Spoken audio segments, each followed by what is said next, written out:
Well, tonight's vigil is for our community to I guess, express our grief and our support for the Humboldt Broncos and all the families and loved ones that have been affected by this. That's what our purpose here is tonight.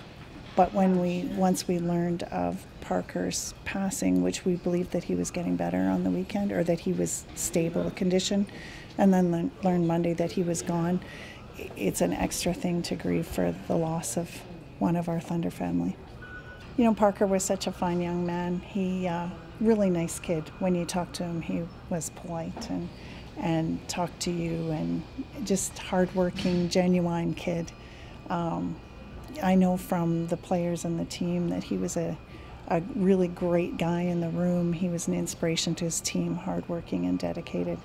They were honestly friends. They were really great guys. I haven't talked to them as much as I wish I had, but just really want to pay respect to them.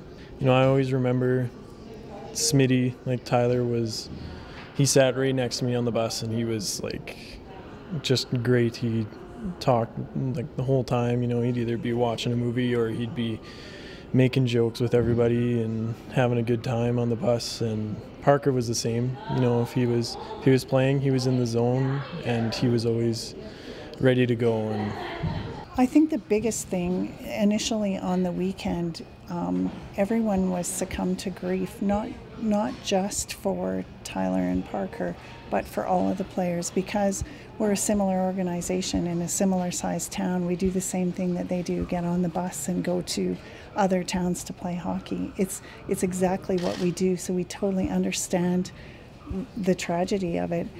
In addition to that, all of our players, they've played with or against almost everybody on the Broncos team, so they know them, the kids know everybody.